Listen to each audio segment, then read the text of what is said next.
From the top. Welcome to the hERD podcast, brought to you by Elephant Run District, an independent theater company in New York City. Our play, recorded March 20th, 2016, is Hello from the Children of Planet Earth by Nguyen. One of our favorite playwrights, Don has a healthy preoccupation with space and still dreams of attending space camp. This is an unabridged presentation of an original work and cannot be copied, rebroadcast, or otherwise presented without the playwright's permission. All rights in and to this play are hereby reserved by the author, Don Nguyen. All inquiries regarding this play for performance or otherwise should be addressed to Leah Hamos at the Gersh Agency. Contact information can be found on this webpage. More information about Don's plays and the other wonderful things he does can be found at thenuge.com. That's THENUGE.com. We hope you enjoy this podcast, and if you feel inspired to donate to support our company and the spirit of independent theater that we represent, please go to our website, elephantrundistrict.org, and click on the donate button. Links to our website with all of the fun stuff we're doing can be found on this page as well. Check them out. This play features Mathew Park, John Roque, Grace Rex, Daiva Dupree, Jessica Cannizzaro, with stage directions read by Courtney Salvage and directed by Kristin McCarthy Parker. And now, please enjoy Hello from the Children of Planet Earth by Don Nguyen.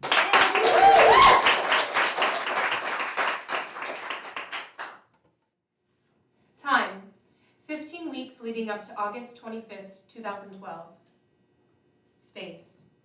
All is dark except for the twinkling of stars. The oldest explorer in the universe floats in space. She waves to us. A scream. Lights up on Shoshana and Betsy in bed, staring out, stunned. I'm sorry I screamed in your vagina. Yeah, that was weird. Was there a reason why you screamed in my vagina? Oh, you know. No, I don't know. That's why I asked. Come on, talk to me. Talk about your feelings. Feelings? My feelings, I'm feeling everything. That's why I screamed. I've been feeling everything for a while now, and it's all pent up inside me, and I'm sorry. It had nowhere to go but out my mouth. And inside my vagina. Yes, inside your vagina. Because really, isn't that what this whole thing's about? My vagina? Yes. You promised me. You promised. I'm gonna do it. You keep saying that. I'll do it. When? I promise. Vaginas are a lot like space. Oh, you don't know who I am, do you? I am the oldest explorer in the universe. Well, I'm here to... Whoosh! The Voyager 1 spacecraft flies by. Oh, there it goes! Keep going, little buddy! Keep going, you can do it! The men's room. William and Freddy are in their respective stalls next to each other. All we see are their feet. And he was like, Voyager is just a piece of junk with a radio strapped to it. God, those JPL hippies. Ooh, we're gonna land a rover on Mars this year. We don't have time for you. Assholes. Freddy, are you even listening to me? William bangs on the stall. Jesus, William, I'm taking a dump here. You know, we don't have to talk every time we're in here. I'm sorry. I've been stressed out all week about work. I haven't been able to sleep. Oh, you couldn't sleep well. Oh, poor fucking baby. I haven't slept since 1997. You know what? No one in America sleeps well. Not the ones who love this country, anyway. What are you talking about? Semper Fi, motherfucker. Freddy, you're not even in the Marines. Yeah, but I should have been. Should have. Anyway, those JPL guys. You know, Mars is not the end-all, be-all. My projects are equally important, if not more. Anyway, I barely slept all week, and then last night I had a nightmare. And it really freaked me out. You want to know what it was? Freddy? Freddy, did you fucking fall asleep on me? What? No, I'm here, man. I'm here for it. You fucking fell asleep. All right, I did. I'm sorry. Pooping makes me drowsy. I should blast you off to Mars along with the JPL. Wah, wah, wah. You had a nightmare last night. I had a nightmare, too, about my ex-wife. She had a fan for a head, like one of those oscillating ones. I don't care about your nightmare. I was talking about mine. You know, there was a time when the men's room was called the gentleman's room. You, sir, are no... Shut the fuck up. Just listen to my nightmare, okay? I was walking down this long, dark hallway. God, I'm bored already. Text alert. Hello? You were walking down a long, dark, boring hallway. Hey, hon. I just got a text. You mean, like, from a real person this time? Your mom doesn't count, you know. Well, it's from my mom. But she forwarded me a text from... Who? My friend Betsy. Betsy Davis. Oh, now we're talking. Is she hot? She sounds hot. Betsy? Well, I don't know. I haven't seen her since high school. William, Facebook that shit. That's what it's for. You get on it to see if your ex is still hot or not. We never dated. We were just friends. And she just texted you out of the blue. Yeah. She says she wants to meet up. Wow. I guess she lives in the city now. I had no idea. Dude, she wants to bone. Nah.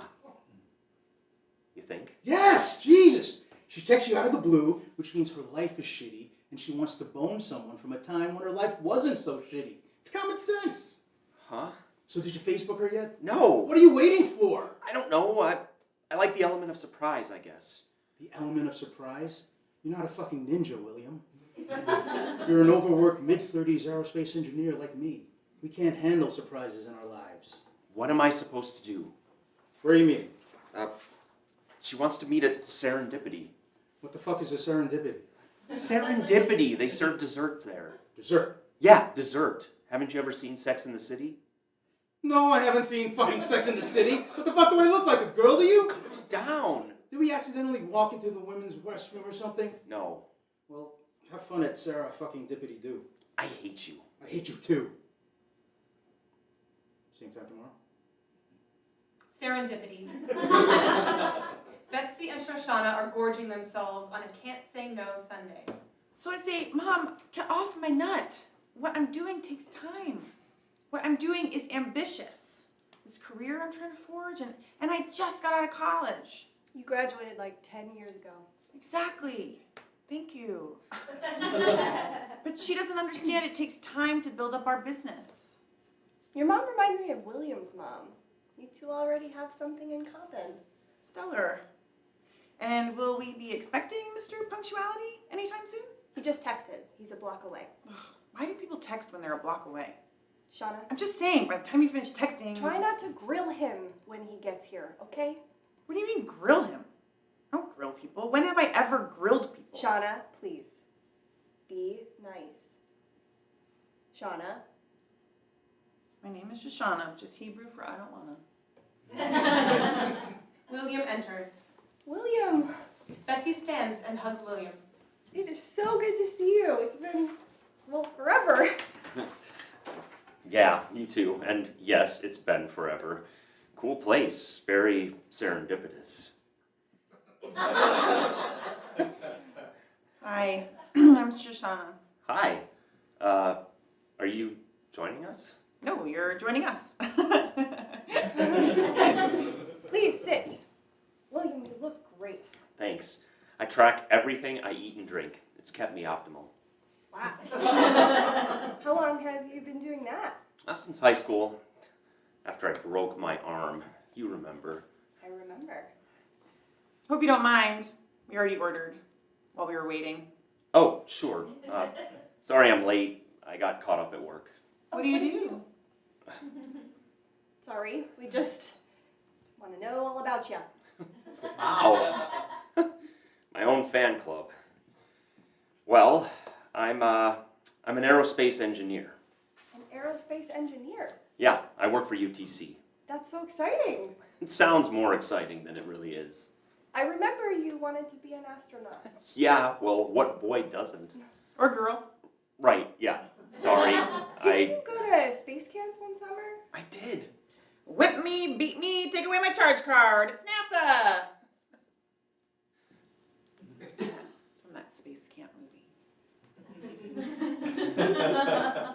The oldest explorer in the universe appears. After space camp, William planned his entire scholastic life towards becoming an astronaut. He made numerous charts and checklists to ensure such an outcome. But then one day, his eye doctor gave him the bad news. His vision wasn't good enough for space. The oldest explorer in the universe stares into William's eyes. Your eyesight may not be 20/20, but your insights are. Trust them. She disappears. So what do you do exactly at UTC? I'm part of a team that maintains the firmware for Voyager 1. Well, you know Voyager 1, right?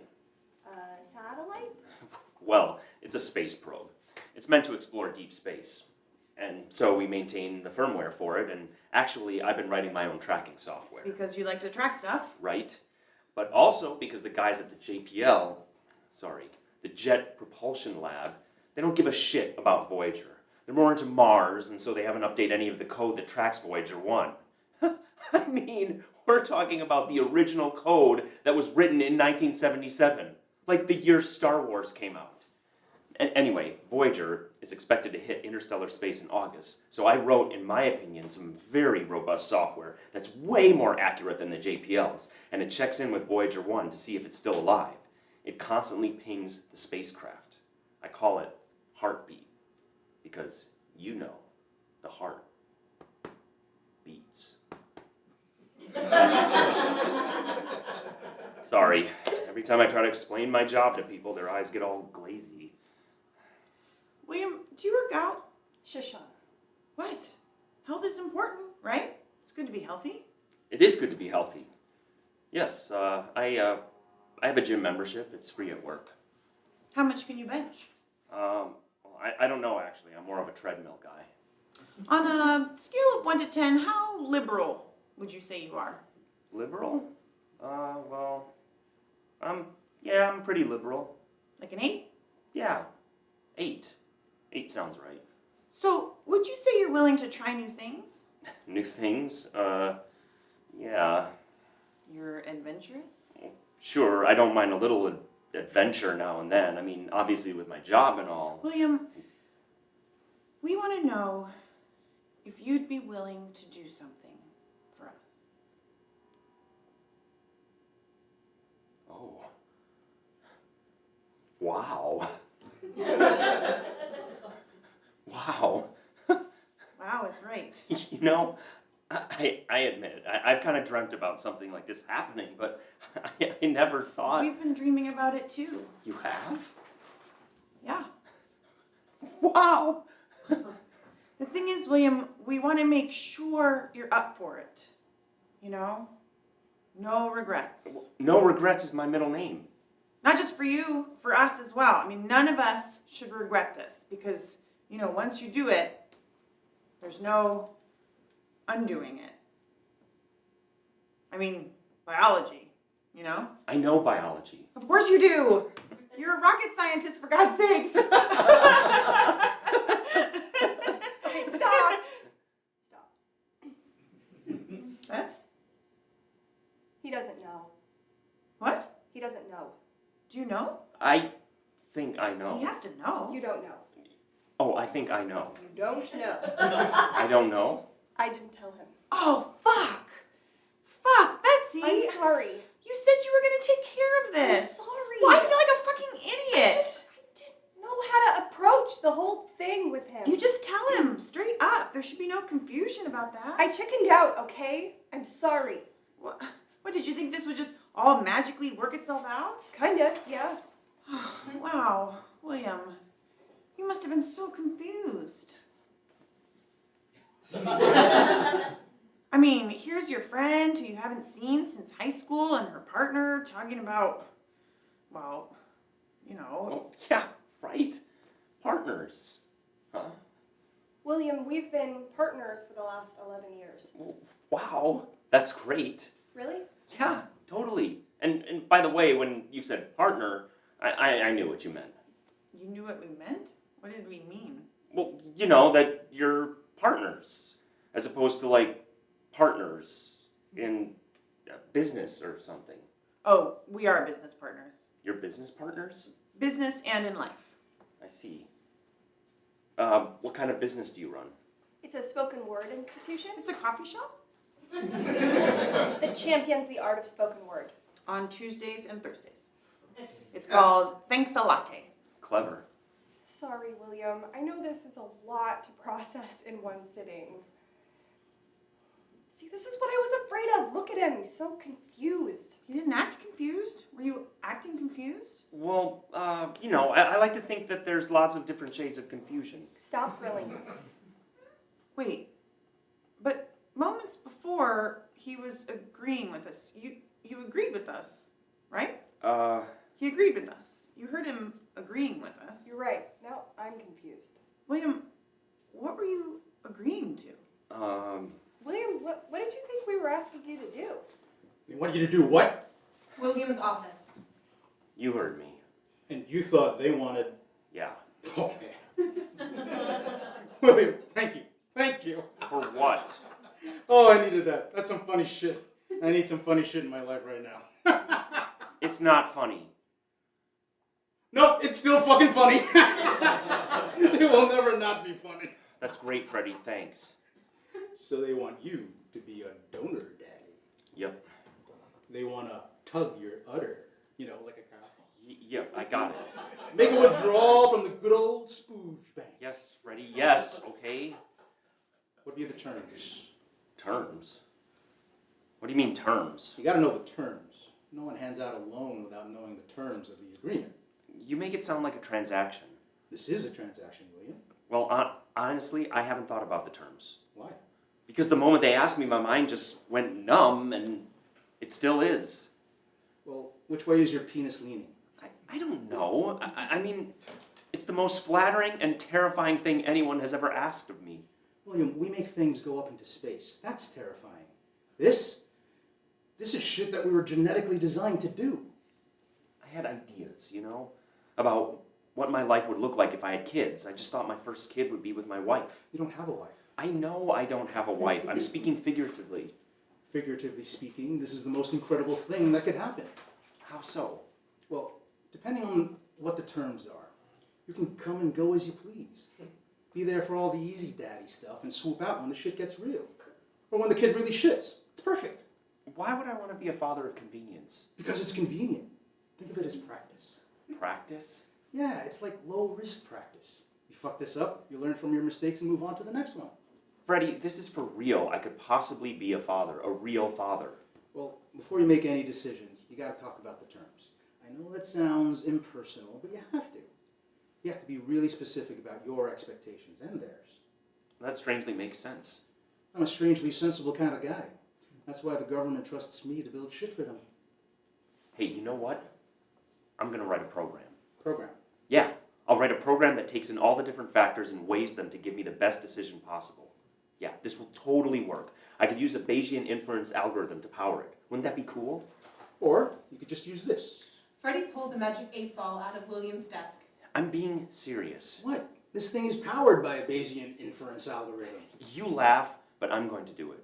It's going to be great. When are you going to find time to do that? You're on Voyager duty. I can do both. Besides, Voyager is steadily on course. There's really nothing to do but wait for its heartbeat. Is William wasting his time writing the sperm decision program? Signs point to yes. I'm going to prove you wrong. Fine, you do that. But in the meantime, call the ladies up, tell them we want to meet and discuss terms. Why? To gather data points for your inference engine. Why do you have to be there? I can help navigate the intricacies of the deal. Plus, I want to see how hot they are. Cowgirl, a restaurant in the West Village. There's a large cow skull hanging above them. The faux drop-in ceiling is painted like the night sky. William is drinking a Lone Star. Freddy drinks a margarita. There's a plate of calamari on the table. Why'd you pick this place? It's rugged. Aren't they rugged? Why do you think they're rugged? Because they're lesbians. Not all Never mind. So where are they anyway?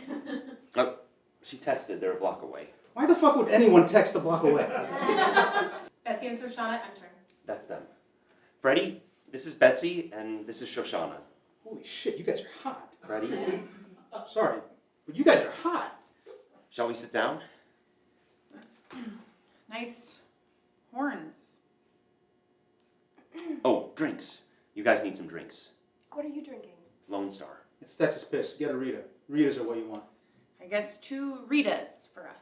Gotcha. I'll grab them from the bar. It's faster. I'll take another one. Oh, I'll go with you. Help you carry. Why can't he go? Freddy doesn't want to go. It's all right. Betsy and I will go. William and Betsy exit. Shoshana checks her phone. Yo, Elbert. What's up? She ignores him. Freddy walks around, inspects the cow horns, then sits down next to Shoshana. She's buried into her phone. Freddy inches closer. You, stealer of my oxygen. Do you mind? Freddy puts some space between them. Freddy stuffs as much calamari as possible into his mouth. 20 calamari. You know what's cool about an octopus? Their testicles are located in their head. They are literally dickheads. Calamari is squid, not octopus. No shit, huh? So, do you watch? What? The L Word. Do you watch it? The hot lesbian show. Yes, I know what it is. You think because I'm a lesbian I watch the L Word? No, I just thought you might want to discuss some groundbreaking television with me, that's all. Jesus, I'm sorry. So you watch it? I own it. Of course you do. But admit it, you don't watch it because it's groundbreaking. You watch it for the tits and ass. Which is equally groundbreaking. I bet you masturbate a lot. Like a baboon. Do you like baboons? William and Betsy enter with drinks. Oh, thank God. Here we are. 3 margaritas. Hey, did you know we've been eating squid this entire time? What? Squid. This is squid, not octopus. According to Deadliest Catch over there. Okay, so I don't really know how to do this. It's easy. You just put your sperm in Betsy's vagina. Behave. Well, she's not right about that. I mean, theoretically, this can all be done with a turkey baster. But there are other implications to consider. Social implications as well as financial implications. Especially when it comes to who are the willing participants in this type of agreement.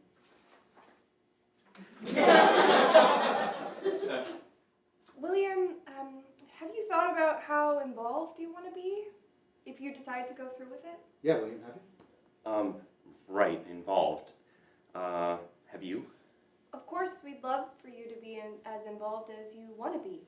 Really? Really? Right? Uh-huh. Gotcha. Well, I mean, I guess before we get into all of the, finer points, what's your timeline like? What are you thinking? I mean, I'm in no rush. My sperm ain't going anywhere. I'm just saying we could wait as long as you want to. Well, we talked about this, Shauna and I. Yeah. I was hoping, and this is if you agree to it, of course, I was hoping that we could start in the next 2 weeks. William? Sorry, did you say 2 weeks? She did. 2 weeks? Wow. Yeah, I know it's really short notice. Pretty aggressive schedule. Well, we've been thinking about this. We've been thinking about this for a long time. Oh, And after our first, second, and third choice didn't work out, it really just came down to the wire with you. Shut up! I'm just trying to explain why we're in this situation, why we have to rush William, because, oh, well, so, yeah, I thought I was your, but I guess I'm not. I think we should be upfront with each other, right? Yeah, sure. Are you trying to ruin this? I'm not ruining anything. No one wants to hear that they're not the first choice. That's just common sense. Well, honesty trumps common sense. Honesty? What about sensitivity? Do you want him to make an informed decision? Yes. Then he has to be informed. That's all I'm doing. I said I would inform him. In my own way. Why can't you ever trust me to do anything? I do trust you, babe. I'm just gently nudging. I said let me handle this. Remember when I said that? Like 3 times at the apartment, and once right before we walked in, I said, let me handle this. Listen, we can't waste any more time if we want to do this. Waste? Oh, so you think all this time I've been trying to conceive has just been a waste? No, you know that's not what I meant. I know what you meant. You think I'm inadequate. No, don't say that. Don't even think Oh, it. I'm thinking it and I'm saying it. I'm sorry my body is so barren. I'm sorry I can't bring a baby to term. This is not your body's fault. Do you know how it feels to fail over and over again? To see the look of disappointment on your face? My heart and my mind want this more than anything. Unfortunately, the rest of my body doesn't. Bets. You want me to be honest? At least be honest about that. That you do think it's my body's fault, and that's why you screamed in my vagina. Betsy exits. Betsy! Shoshana follows her. Did she say scream in my vagina? Lesbians are fucking awesome. At Thanks a Latte, Betsy is on stage performing. One room, one womb, one tomb. Flashing, vacancy, vacancy, vacancy. Finger snapping amongst the audience. The oldest explorer in the universe appears. When Betsy was 5, she had 1 Barbie doll and 12 Ken dolls. When Betsy was 7, she wrote her first fan letter to Nancy McKeon, who played Joe Polnicek in The Facts of Life. And when Betsy was 9, one afternoon during arts and crafts, she had a choice between making a nurse's hat or a stethoscope. She chose the stethoscope. It was the last one, and she fought a boy over it, kicking him in the shins until he gave in. That boy was William.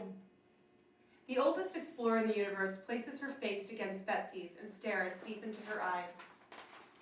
William's office. Shoshana and William are seated with coffee. A red light flashes in the hallway. Thanks for the Americano. Thanks for seeing me.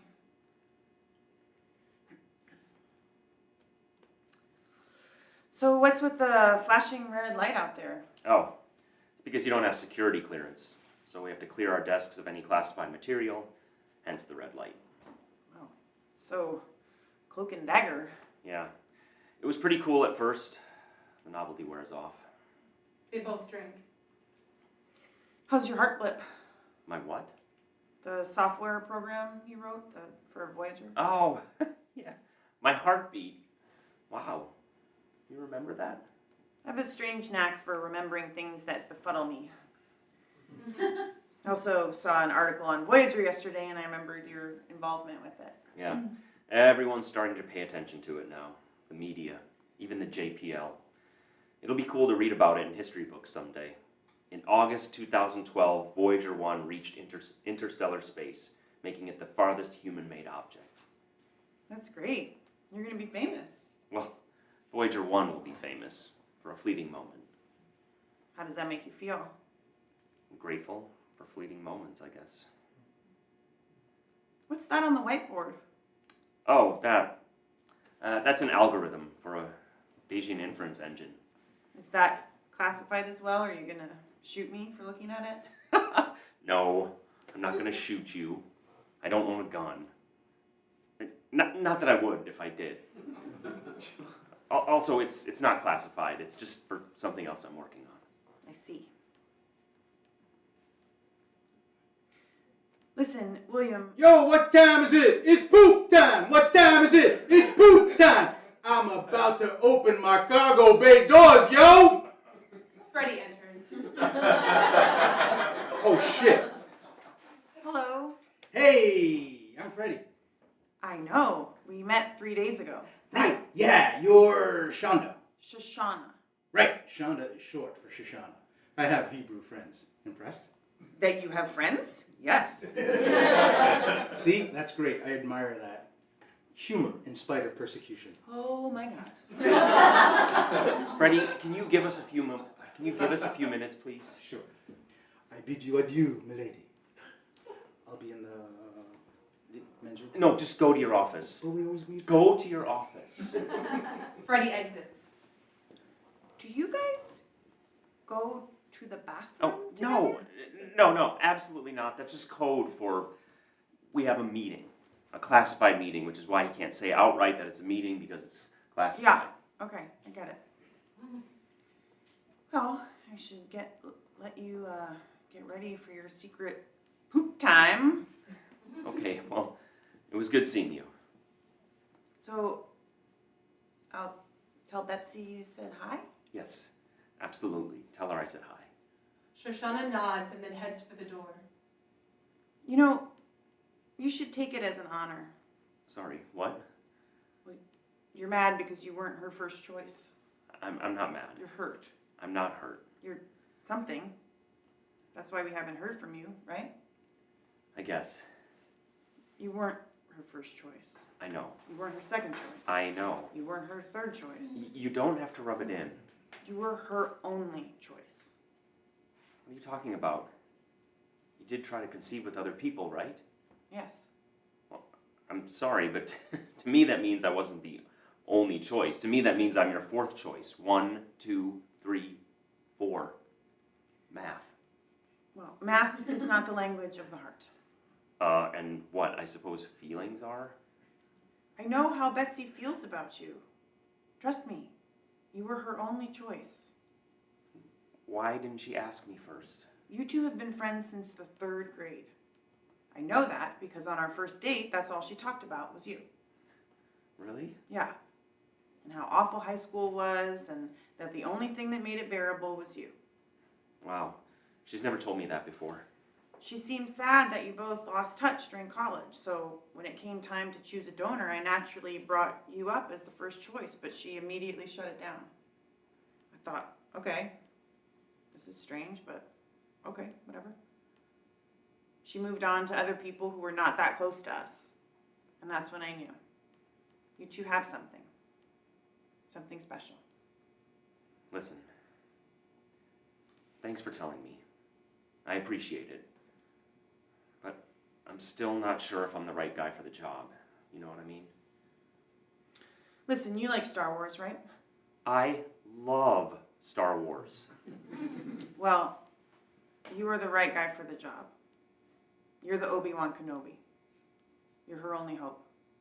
Are you saying Betsy is Princess Leia? Duh. But Princess Leia wanted Obi-Wan to help destroy the Death Star, not get her pregnant. Star Wars is not about getting someone pregnant. Star Wars ends with a tiny torpedo getting shot into a tiny hole in the Death Star, and then it explodes, and all of humanity is saved. Star Wars is about sperm donorship. Star Wars is No. Don't ruin it with logic. Just let it flow through you. I need to get to... Freddy's waiting. William gathers his things. William, I don't have enough healthy eggs to conceive. If I did, we wouldn't be asking you. So it's all on Bets. And she wants this baby. And so do I. You're our only hope. On stage at Thanks a Latte. On the great planet Earth, we weren't expected to live much past birth, but who challenges the natural order if not us? Lights up on William furiously coding away at his computer. So we invent medicine to heal our pain, and we yank ourselves out of the food chain. Because if humans are good at anything, it's unbalancing the balance of things, am I right? Finger snaps. William ponders the magic 8-ball. He shakes it for an answer. At the dawn of man, humans made an average of 3,000 decisions a day. Since then, the number has increased to 35,000. At this moment, William wrestles with decision 35,001. William enters the coffee shop and stands off to the side, watching Betsy's performance. We broke the chain by becoming stronger.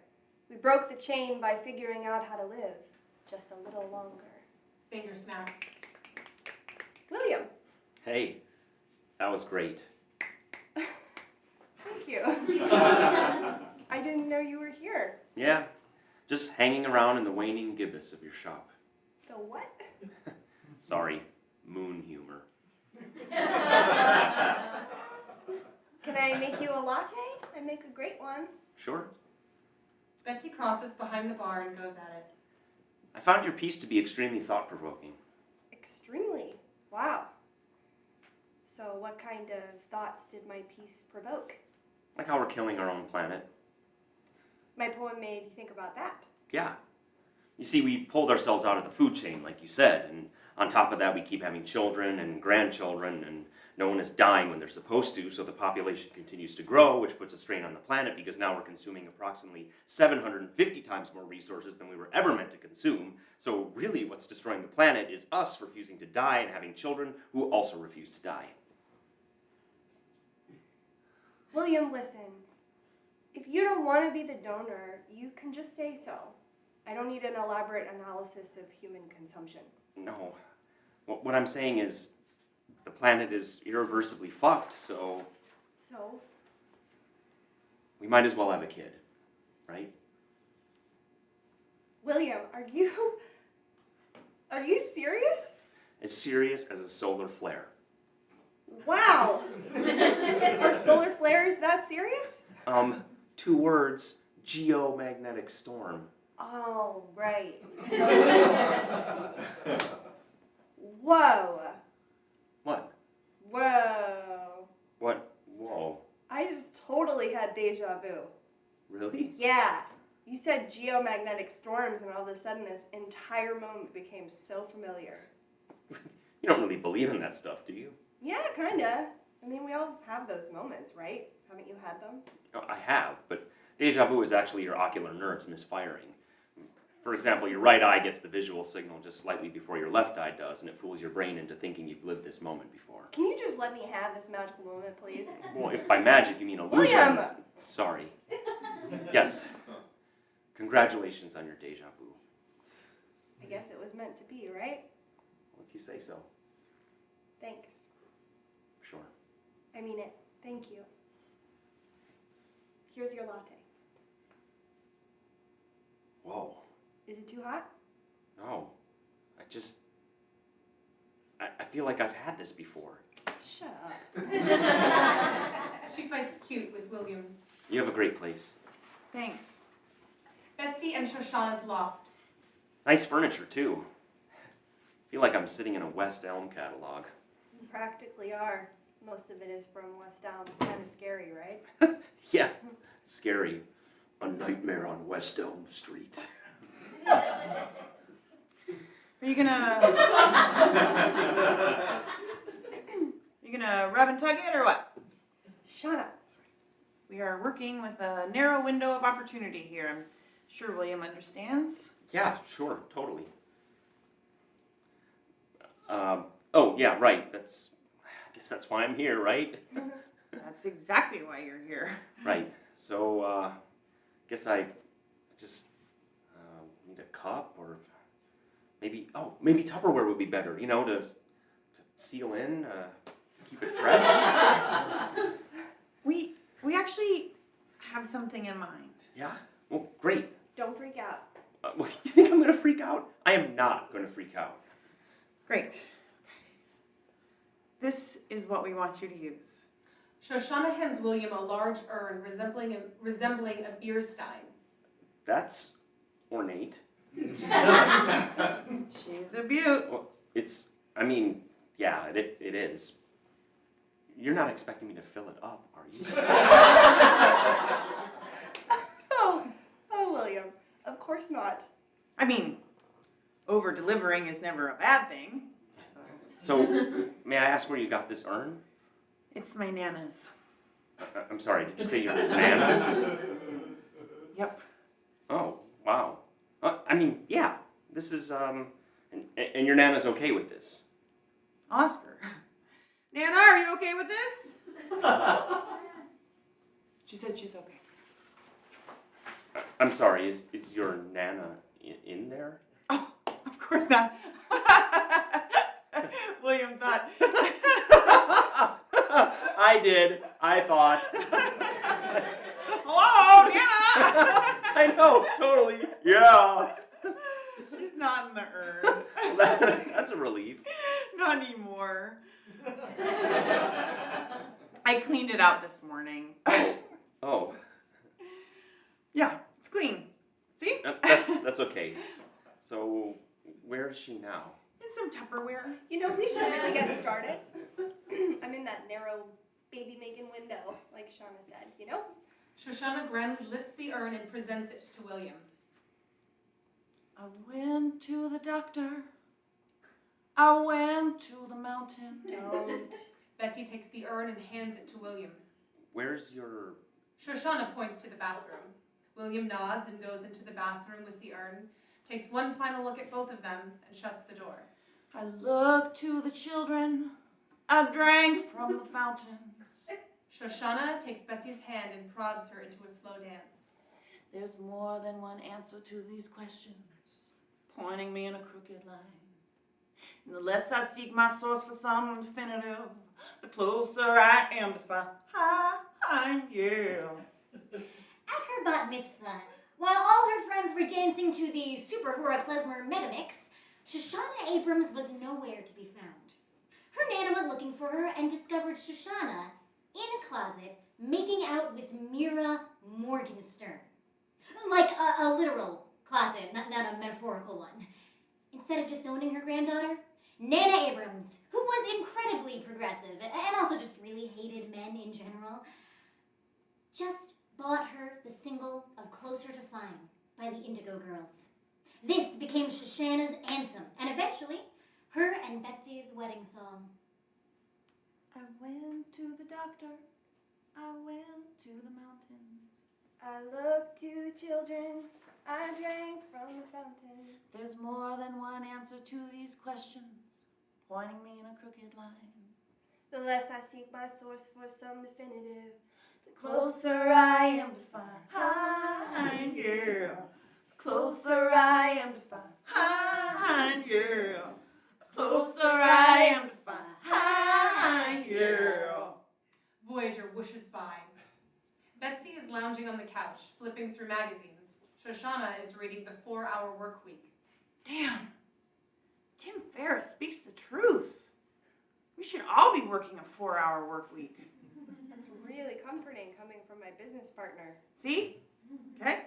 That attitude, that's exactly why you need to read this book, Betsy Davis, Killer of Dreams. Do you think he fell asleep or something? He's probably really nervous. Why? It's not like we're in there watching him.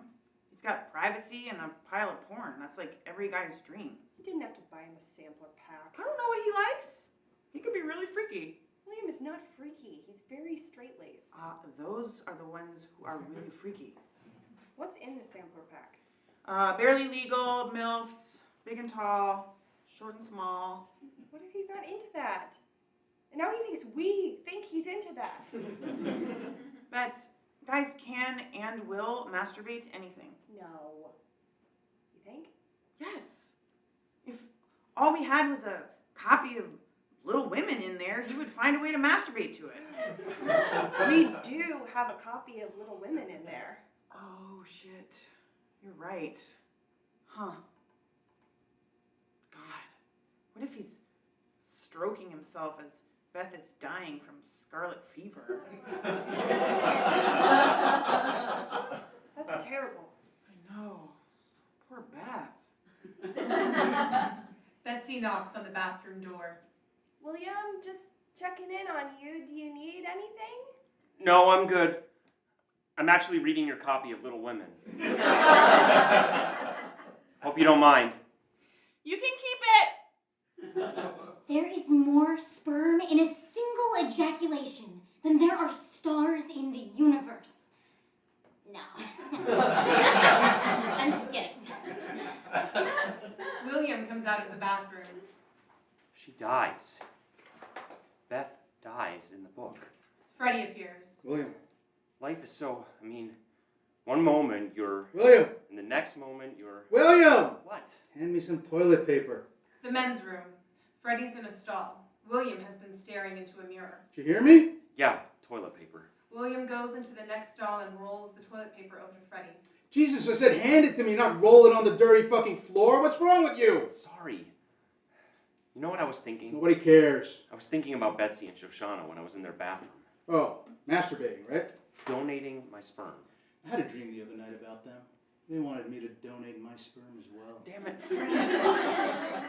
I'm being serious here. Please don't have sex dreams about Betsy and Shoshana.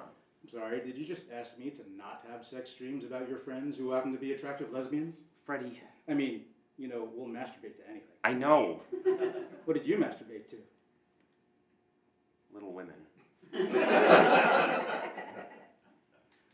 Beth dies, you know. I know. Scarlet fever. Poor Beth. She couldn't even lift her sewing needle at the end. Oh, fuck. Are you crying? A toilet flush. Freddy exits his stall. Beth is dead. Why are you so upset? Because she died a virgin. Not once did she know the pleasure of purposeful touching. And that is the tragedy of Little Women. That is not the tragedy of Little Women. You say so. I almost left without doing it. That book made me so sad. But I mustered up the courage and I went back in. Attaboy. And I was weeping. I was masturbating and weeping. That's normal. I weep all the time when I masturbate. Of course, mine are tears of joy. I don't even know how to respond to that. Listen, I would love to discuss masturbation with you all day long in the men's restroom at the place of our employment. But I sense you have a point that you're sluggishly trying to make.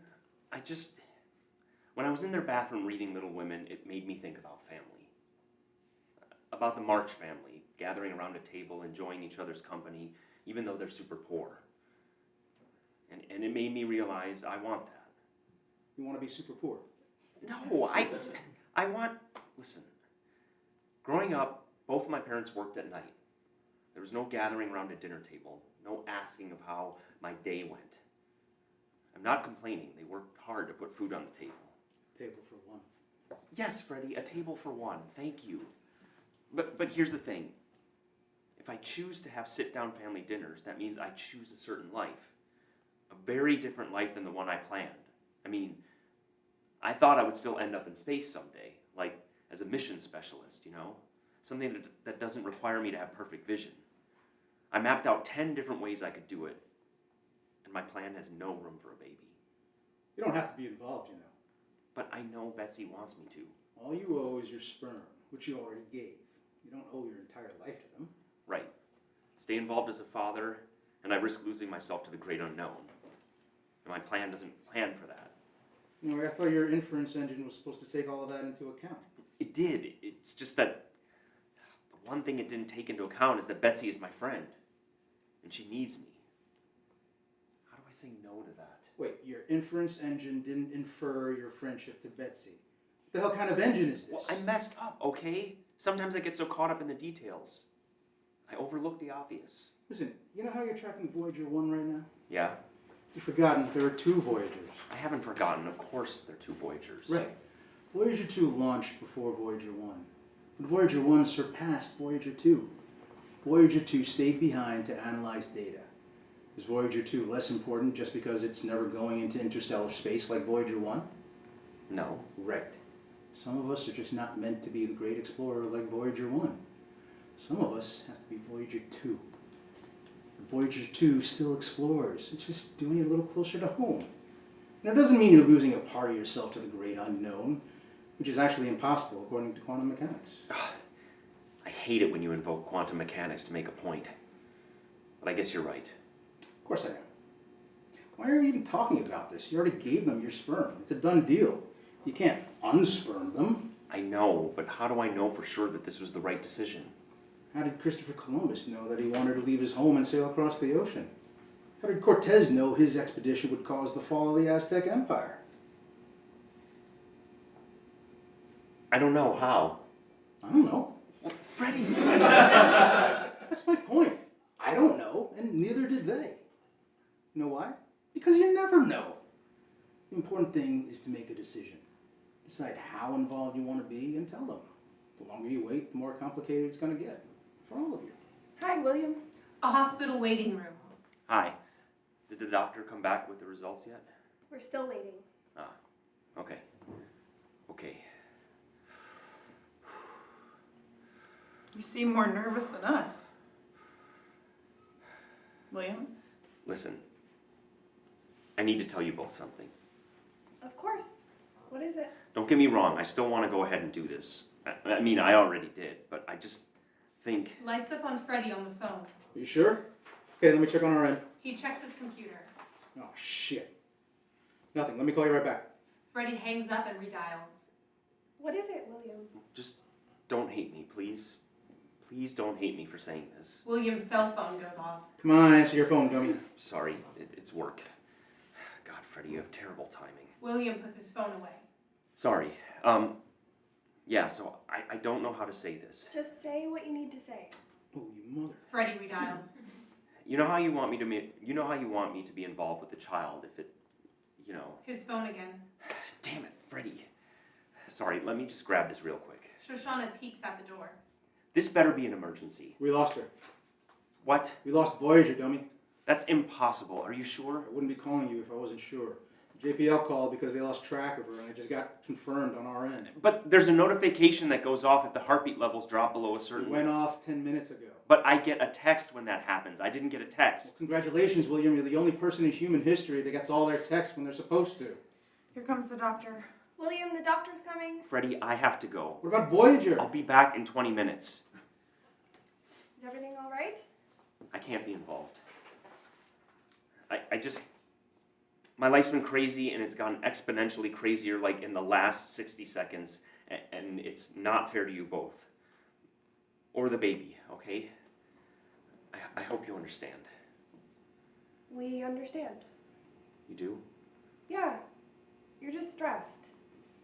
But you will want to be involved. What? No, that's like the exact opposite of what I just said. I know you, William. You're going to want to be involved. Yeah, I don't think that's going to happen. If you say so. The oldest explorer enters, dressed as a doctor. She looks at her clipboard, then at William, Betsy, and Shoshana. She addresses the audience. The first 45 rocket launches failed before the United States successfully landed a man on the moon. Against all odds, they fought through it, and they won. That is what humans are good at, defying the odds. Sometimes you lose. Voyager 1 disappears from space. But sometimes you win. The oldest explorer gives them a solid thumbs up. And thus begins the journey towards completing the most important trimester for expectant mothers, the first. Week 1. Betsy eats crackers and Shoshana brings her a bottle of ginger ale. At the same time, William and Freddy scramble for a solution, any solution, to finding Voyager 1. William is working the whiteboard in his office as Freddy snacks. That won't work. Can I at least finish it first? I already did it in my head. It's not going to work. Just let me do it. I'll make a bet with you. If I'm right, you have to give me a piggyback ride to the vending machine. I will never, in my hopefully long adult life, make that bet with you. Afraid you'll lose? No, just afraid of you humping my back for 12 and a half yards to the vending machine. Damn it. It's wrong. William erases everything. Good thing you didn't make that bet. Week 5. Betsy stares into the toilet. Hey, I'm heading into the shop. Are you... I'm fine. Do you need me to stay? No, go. There's no blood. It's fine. Week 7. Hey, I'm mixing your prenatal vitamin and some applesauce. How does that sound? Bets? Vomiting off stage. So no applesauce? So A, it ran into an asteroid right before exiting the heliosphere. Or B, it ran into an asteroid right after exiting the heliosphere. Freddie, you cannot tell the JPL that. I absolutely agree, which is why you're telling them. Week 10. Oh, God. Please rub my feet forever. Do not get used to this. Too late. Dude, I'm sorry to say it. Then don't say it. Do not say it. We have to entertain the possibility. We don't know what state Voyager is in, so it will remain alive. You know Schrodinger's cat? It dictates a thing is not really dead until it is observed as such. So this is your idea of keeping Voyager 1 alive, by invoking Schrodinger's cat. Hey, if it's good enough for quantum mechanics... That's not fair. You know I can't argue with quantum mechanics. Week 12. Shoshana speaks into a voice recorder as Betsy watches. William enters. So, if you do all those steps I just laid out, you'll be well on your way to a 4-hour work week. Really? The less time our child spends behind a desk, the more time he or she has to experience life to the fullest. Oh, William. Sorry, you had your front door open. I wanted to make sure no one broke in. No, we're okay. We prop it open to let out heat from the kitchen. August in the city, you know? Yeah, August. Sorry I haven't been around the past few weeks. Been busy at work. I'm sorry about Voyager. Yeah, did you ever find out what happened? No. All we know is it should have crossed over into interstellar space by now, but we can't confirm that until we get a heartbeat. William notices the voice recorder in Shoshana's hand. Sorry, did I interrupt something? Oh, no, of course not. I mean, well, we've been recording messages for the baby. Mostly me. Shauna's been pulling double duty at Thanks a Latte so I can rest. Well, that's cool. So you play the recordings to familiarize the baby with your voice? Yeah. It was either that or learn prenatal Reiki. You should record something. Me? Yeah. Right, Shauna? I think that'd be a great idea. I'm not supposed to be that involved. I don't want to confuse the baby. You'll be Uncle William. Besides, Freddy's already recorded something. Freddy? When was he here? He dropped off a fully assembled crib yesterday. Oh, does he know that's a little early to be bringing a crib? He said he couldn't wait. I strangely didn't have the heart to crush his spirits. So, William, how about it? It will cheer you up. I know it will. Shoshana hands the recorder to William. You can do it. Just a brief message. I don't really know what to say. Wow. Kind of nervous.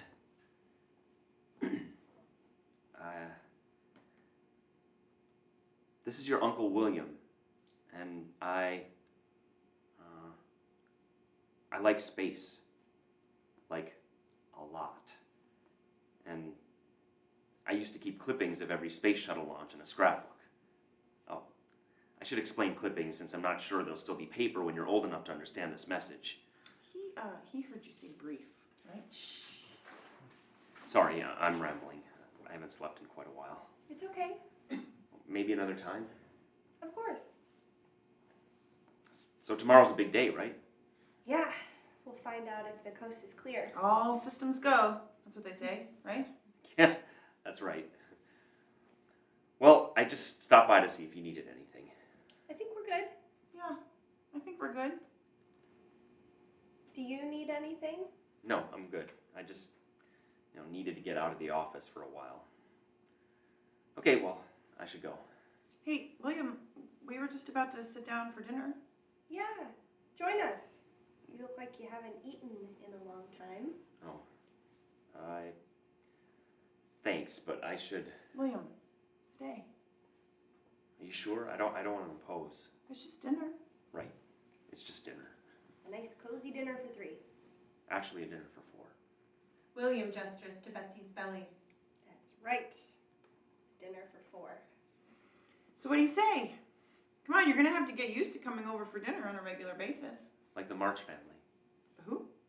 From Little Women. So William and Betsy and Shoshana sit down to break bread. And for the first time in 12 weeks, William does not think about work. He does not think about his plans in life. Instead, he watches and listens to Betsy and Shoshana as they laugh. He notices things, like the way Shoshana automatically finishes Betsy's carrots for her, or the way Betsy rolls her eyes at some of Shoshana's comments, but then quickly relaxes into a loving gaze. William looks at them in wonder, and for the first time, William feels right about things. William's office. William and Freddy are drinking beers. So what do you want me to tell the JPL now? You've been on my ass every hour of every day. Months ago, they didn't even give a shit about Voyager 1. I wish we could go back to that. As much as this really sucks right now, you don't mean that. Voyager 1 deserves the attention it's getting. It's our little baby. Can we talk about something else? Something other than Voyager? Sure. So how are things with the ladies? By ladies, you mean Betsy and Shoshana? Well, those are the only ladies in your life, so yeah. Well, you should know you dropped off a crib for them, didn't you? Yeah, but we didn't really talk about anything. I do sense Shoshana is warming up to me, though. Listen, I applaud your generosity and enthusiasm for this baby, but you don't give them a crib at 12 weeks. Why, because of the miscarriages? Wow, your complete absence of tact amazes me. Listen, I know it's a difficult subject for everyone, but I just wanted to do something hopeful. Sorry. Well, just try to be a little more sensitive next time, please. I hear you clucking, big chicken. So are you really worried about the pregnancy with all the, I mean, yeah. But Beth says it feels different this time. She's optimistic. Did the doctors ever find a reason for the MIS? Freddy, you've already said it once. Just say it. Miscarriages! So did they? Find a reason? No, the doctors never did, which is why they think she's still able to have a child. A miracle of life, man. Do you believe in miracles, Uncle Willie? You're asking me, whose sole profession is based entirely on numbers and empirical data, if I believe in miracles? Yeah. Do you? What do you think? Lights up on Betsy and Shoshana at the doctor's office. Shoshana is pacing. Don't be nervous. I'm not. Do not be nervous. Shauna, You want to do some Warrior 1 or 2s with me? I'm fine. Are you sure? Yes, I have a really good feeling about this. Your body doesn't feel strange or anything? It feels normal. No bleeding, nothing. Okay. Okay. Hey, it's gonna be fine. I'm gonna do some Warrior 1s, if you don't mind. I think we should get really drunk, and then you should give me a piggyback ride down to the vending machine for some snackage. What is it with you and piggyback rides? What are you, 5? Can't help it if constant failure reminds me of my childhood. Just stop with the piggyback rides. Come on, I'm craving some Cheetos. No. Why are you saying Cheetos like that? Like what? With a hard T, you're saying Cheetos. Yeah, because that's how you're supposed to say it. No, you say it like this, Cheetos, like with a D sound. Shift to Betsy and Shoshana, who is in a Warrior 1 yoga pose. Oh, by the way, William sent us a good luck text this morning. That's nice. Kind of wish he could have been here. You can't force him to be involved, I know, but I know him. I think he'll come around to the idea. He's busy with Voyager, and who knows what he'll be working on next. They're serious over there. Flashing red lights in the hallway and everything. Rocket scientists. I don't know how they do it. Yeah. I can't even imagine what's going on through William's supercomputer brain right now. Shift. Cheetos. Cheetos. Cheetos. Cheetos. You're not even trying. It sounds weird. The way you're saying it sounds weird. Who cares how I say Cheetos? It's the way I say it. Fine, be the only person on this planet who mispronounces Cheetos. So no piggyback ride then? No. How about just halfway? Drop me off in front of the men's room and I'll go the rest of the way myself. I will never be drunk enough to even give you half a piggyback. Ride. Say it with me. Piggyback ride. Piggyback. Piggyback. Piggyback. Why are you... Oh my God, are you having a stroke right now? Piggyback. Listen to me very carefully. Do you smell burnt toast? Go get the manual. What manual? What do you mean, what manual? The manual. Voyager's? Why? Just go get it. It's in your office. Go! Freddy runs out the door. William logs onto his computer. Freddy re-enters with the manual. Here you go. Holy crap, I'm out of shape. Your office is one door down from mine. There are turns involved, William. Hairpin! William flips through the manual, finds a page, and compares it to what's on his computer. Before I have this imminent heart attack from running, would you mind telling me what's going on? I'm looking up Voyager's comm address. Why? Voyager 1 is gone. Lost in space, Will Robinson. I'm not talking about Voyager 1. I'm talking about Voyager 2. But we didn't lose Voyager 2. I know. Some of us have to be Voyager 2. You said that to me, remember? Yeah, but I was talking philosophically. About life and shit. Okay, listen to me very carefully because I do not have time to repeat this. Because of your stroke. I'm not having a stroke! Just listen. There's still a possibility that Voyager 1 is out there waiting for a signal from us in order to respond back with its heartbeat. And it's also possible that the signal we're sending is not strong enough to travel that far a distance from Earth because we've never done that before, right? So far, everything you're saying is theoretically correct. Great. So what we can do is send our signal to Voyager 2 because it's closer to us. and then we command Voyager 2 to relay our signal to Voyager 1. If Voyager 1 is still out there, it will receive a signal thinking it's from us and respond with a heartbeat, ensuring that we will not go down in history as the guys who lost the space probe. Dude, you're gonna piggyback the signal using Voyager 2. You are fucking brilliant! Actually, I'm brilliant because the piggyback ride was my idea. Okay, so I've locked into Voyager 2's comm address, and I'm changing the relay address to point to Voyager 1's. Okay, all right. Hopefully this will work. This has gotta work. Okay, ready? Ready. William taps his keyboard. Okay, it's sent. Now we wait 36 hours for an answer. Wow. Space is really anticlimactic. Guess I'll go get some Cheetos. The oldest explorer enters as the doctor. Hi, Doctor. So, Doc, give it to us. Good or bad? I did yoga, so we're ready. I've seen this before. This deja vu. On stage at Thanks a Latte. Of the sterile lights and your averted gaze. I felt the cold creep with a slight release of your hand. Yeah, I know your ways. When the news ain't good, it really ain't good. I guess that's what they say. I've seen this before, this deja vu. A phenomenon explained as mere moments mistimed by the eyes and brain. I've seen this before, this deja vu. But what if deja vu is a person who has lived every single hello, who has lived every single goodbye, who has smiled every smile and cried every cry? The oldest explorer enters and watches her. Collecting memories to share, an unborn child who holds all of history, a burden no human can bear. I have to believe it was meant to be, that my explorer has never been born. It means my explorer can continue exploring while I continue to. I've seen this all before. But why have I never seen you, my dear little cosmic ghost? I guess the way it works is that sometimes you don't get to see the one you love the most. So I send my goodbyes into the stars, and I hope the universe agrees to let the oldest explorer know I'm with her, and how I wish she could see me. I see you! I see you! I'm your deja vu! William enters carrying a laptop. Hi, Hi, I know. Want some coffee? A latte, maybe? Oh, thanks. I make a great latte. I know you do. Be terrible if you didn't, since your shop is called Thanks a Latte. I'll make you a latte. I want to show you something. William opens his laptop. Don't let this intimidate you. What am I looking at? You. Well, a data representation of you.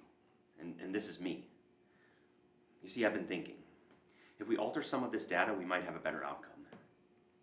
William. And I produced some data models which hold up quite well. We just have to track everything, and I mean everything. That's key. William, it's over. No, it's totally doable. First, if we change up both of our diets to make sure that we... William, She takes his hands. you're a good person. You're a good friend. I want you to know that. Okay, but if you just look at this model here, it's very simple. It's not simple, William. Don't you get it? It will never be simple. Not with me. Well, I didn't mean simple. I meant doable. It's doable. The math proves it. You can't fix everything with math. You can't. You can't scientifically take pain away. Well, actually, you can with drugs. William, stop. Maybe your life runs on science and numbers, but it doesn't do me any good. The numbers don't work for me.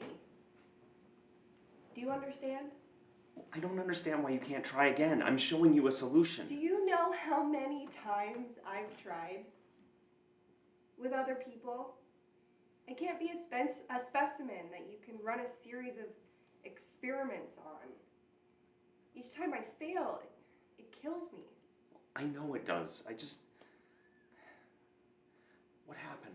I saw you the night before your checkup. We all had dinner together and everything seemed fine. You seemed healthy. called a missed miscarriage.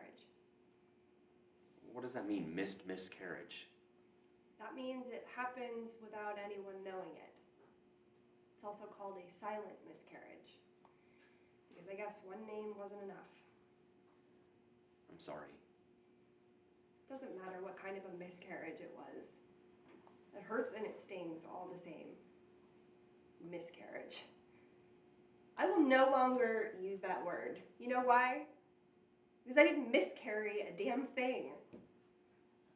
I carried all my babies with all the love I had. But it still makes me not want to do anything ever again.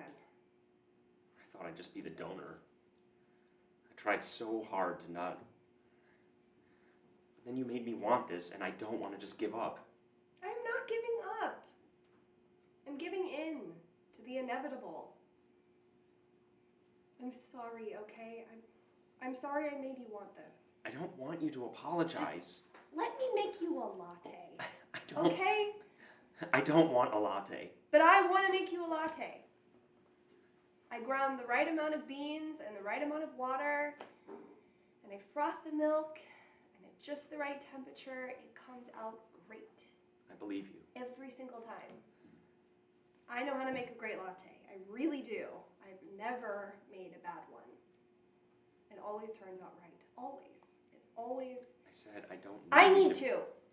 I need to make it for you. Please. I need to make this latte for you. Sure. Betsy makes him one. It takes a while. He watches her the entire time. She hands it to him. He takes a sip.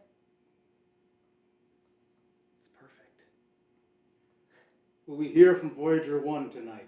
William's office. Freddy shakes the magic 8-ball. Reply hazy. Try again. Fuck you, Magic 8 Ball! Freddy, Sorry, Voyager's late. I know. Should have heard from it by now. I know. Like an hour ago. I know. Voyager 1 is gone. It's never coming back. Just like my ex-wife. Please don't. Don't get all maudlin on me right now. I can't take it. Oh, so you can be all maudlin, but I can't? I didn't say that. I just meant. I've had to listen to you go on and on for months about donating sperm, not donating sperm, having a kid, being involved, not being involved. It's been terrible listening to you. I'm sorry. But it's been tough for me. Oh, boo fucking who, man? Boo fucking who? Okay, I'm sorry, alright? I'm sorry you've had to put up with all my shit. I get it. You're afraid. Afraid? I'm not afraid. What am I afraid of? Listen, here at work, you're brilliant. When the wheels start turning up there in your noggin, you're fearless. But everything else, your personal life, you're terrified of it. I'm not terrified. You don't go all in, man. You play it safe with your life. You played it safe with Betsy. I went all in with Betsy. I wrote a goddamn inference engine. I invested a lot of time and energy into this. Jesus Christ, I masturbated to Little Women. You knew Betsy had trouble conceiving. You knew the chances of her conceiving with you was pretty slim. That made it easy for you to try it once with her. You're leaving the part out where I went to her coffee shop with all the data models I put together to show her how feasible it was to try again? She said no. She looked in my eyes and said no. You went to her under the guise of trying again. But you really went to her to get permission to quit. That's not true. Freddy shakes the magic 8-ball. It is decidedly so. Fuck your magic 8-ball, and fuck you, Freddy. You don't know her like I know her. We have history, okay? I know her. Okay, I'm sorry. I thought a little dose of honesty might help. No, it doesn't. No one asked for your honesty, and no one asked you to get involved with it like this. I'm just trying to help. Help? Like dropping off a baby crib, recording messages for the baby? I mean, Jesus, it's like you wanted this baby more than I did. Well, maybe I did. What the hell is that supposed to mean? No, don't get all quiet now. Why the interest in all of this? Freddy feeds his face with Cheetos. Stop eating those Cheetos and tell me. Freddy puts the Cheetos away. Carmen and I, we talked about getting pregnant for years. But she kept putting it off. I thought she didn't want to have children. But when I asked her about it, she said, no, I just don't want to have them with you. How do you argue with that? That's why we got divorced. You're lucky, William, to have someone who wants your child. You're lucky. Freddy grabs some magazines and heads for the door. Where are you going? It's poop time for old Freddy. Shift to Betsy and Shoshana's apartment. Babe, come to bed. It's really late. It's the right time somewhere in the world. Well, you're not somewhere in the world. You're here with me. I know. Tell me what to do. You're Shoshana Abrams. You always know what to do. I'm at a loss with this one. At least this was the last. Are you sure that's what you want? Bets? When did you fall in love with me? You know when. I want to hear it again.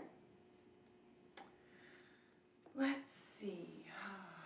The moment I fell in love with Betsy Davis was... Oh, you know. When you kept correcting Professor Lindholm during his lecture on the indigenous people of the world. Oh man, he was so frustrated with you. Well, he was wrong about the decline of the Maori people in the late 19th century. All my points I made were irrefutable. I know. And as his TA, I got to hear about it twice, from him and you. So you fell in love with my intelligence. Your intelligence in the guise of stubbornness. I loved that you fought for the truth and everything, no matter the consequences. I was like that my entire life. I know. I could tell. So, your turn. My turn what? I told you my moment. Tell me when you fell in love with me. You already know. Our first date that wasn't a date. Our study date. You walked me to my dorm and you said, "Did you know the Maori have their own greeting?" And I was like, "No, I didn't know," even though I knew. Yeah, you knew. And I said, "Please tell me. Please tell me." Did you know the Maori have their own greeting? They put their foreheads together and touch noses. And then they look into each other's eyes, and that is how they know that they are friends. It creates a very strong bond and eliminates any chance for misunderstanding. They do it like this. Shoshana and Betsy touch noses. Shift to William's office. William takes the recorder out and turns it on. The oldest explorer in the universe appears. I was so nervous the first time I tried this. I didn't know what to say. Now here I am 10 recordings later.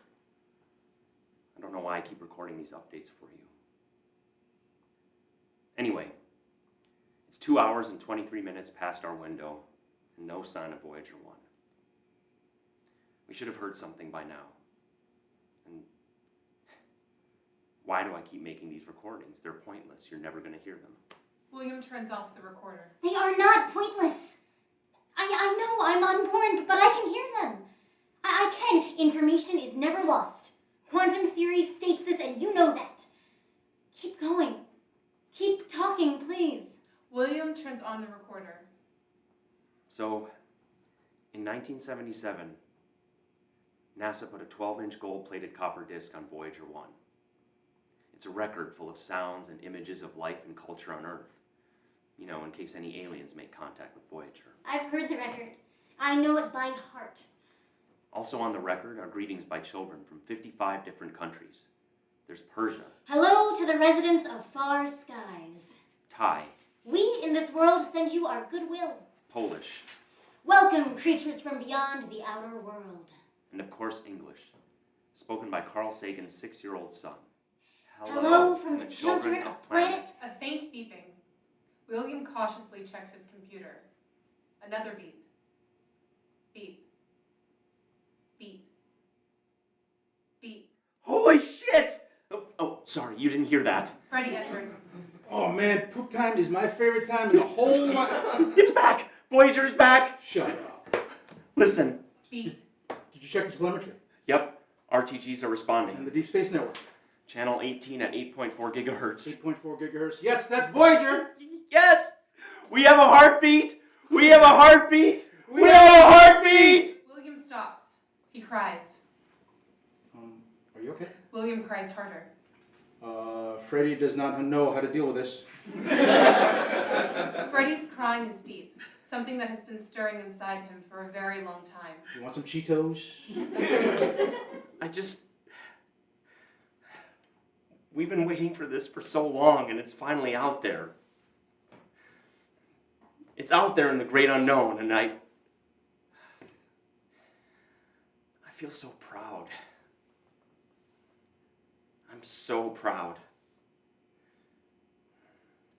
Betsy deserves to feel this. William grabs his bag. Where are you going? We have to call the JPL. You call them. I have to talk to Betsy. Right now, in our moment of glory. Freddy, I cannot waste a second longer. Well, can I go with you? Betsy and Shoshana's loft. Betsy opens the front door. William. Hey. Freddy enters. Oh, you brought this one. Lady.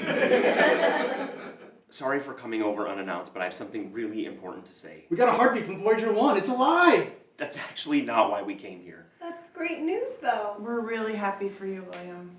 And Freddy. Listen, I keep thinking about the talk we had at the coffee shop. William, it's over. It's okay to let it go.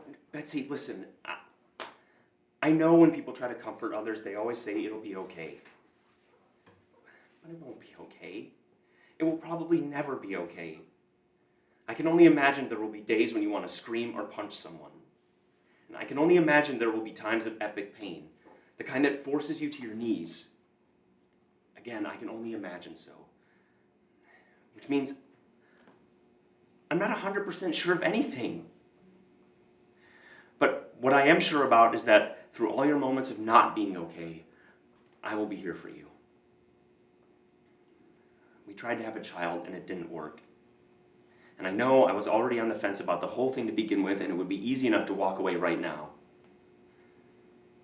But I'm a glutton for punishment. And you know that. From the first time we met in the 3rd grade, you took my stethoscope.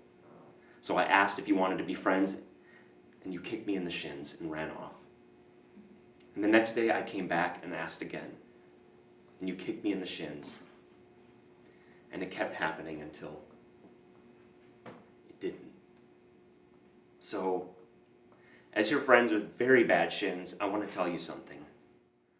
Last night I was staring up at the sky, imagining Voyager out there, and everything seemed peaceful and in order. But what's also up there is a fiery sun and staggeringly cold surface of Pluto. All of these celestial bodies seemingly formed out of a giant explosion. And from this chaotic fireball came stars and planets and our Earth, which proves there's order in chaos. It can be explained through equations and calculations in quantum theory. And out of that mathematically proven chaos came us. And what I'm trying to say is, mathematically speaking, nothing is impossible.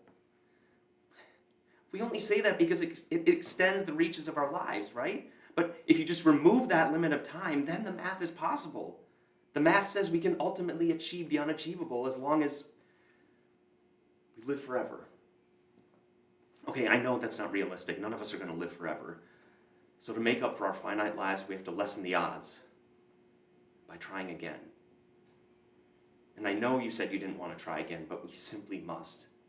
As much as humanly possible, again and again and again, failing until we don't. Until the math becomes possible. Because, you see, each and every one of us, we are perfect math. And we will make that baby. Together. All of us. We'll make that baby. I know we will. And in time we'll realize this pain for us is it's not the end of the universe. It's just a kick in the shins. Betsy embraces William. Freddy embraces Shoshana. Shoshana squirms. And so they tried again. And they took every precaution. And they made it past the first 12 weeks, and another 12, and then another. And then they had you. Well, not quite yet. You're about to be born. And you're going to grow up to be an astronaut. The first one in the family. And you're going to help colonize Mars. And on Mars, you're going to use William's heartbeat to talk to Earth. Unfortunately, you won't be able to return home. But you'll still see the ones you love. You'll name stars after them. 3 bright stars shine. There's William, and Betsy, and Shoshana right there. A smaller, fainter star shines. There's Freddy. A beep. It's time. When you're born, you'll open your eyes and you will forget everything I've told you, because that's how things work around here. But don't worry. Information is never lost. It is only relocated to somewhere else, or to someone else. And don't worry about me. The ones who are unborn, we get to carry the entire history of the universe with us, past, present, and future. And like Voyager, we just keep going, and we'll never stop exploring.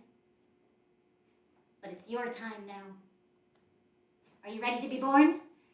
Then close your eyes. Go ahead, close them. Good. Let my voice guide you now through the great unknown. The last thing that I will say to you before you forget everything is, you're the most beautiful creature that I have ever seen. And I have seen the entire universe. Okay, here we go.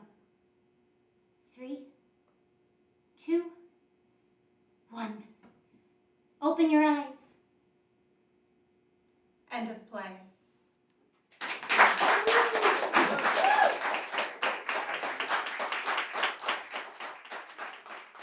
Thank you for joining us for Hello from the Children of Planet Earth by Nguyen. We'd like to thank the cast, the audience, and especially The Tank, an incubator for emerging artists in New York City, for their generous donation of space. You can learn more about The Tank at thetanknyc.org. And if you'd like to support Elephant Run District, our podcast, and the rest of our exciting programming, please donate at elephantrundistrict.org. You can find the link on this page. It's through generous donations like yours that we can keep bringing you the most exciting, independent, and newly developed plays. We hope you return for next month's play, Sex and Charitable Giving by Lisa Huberman. Thanks for listening. Until next time.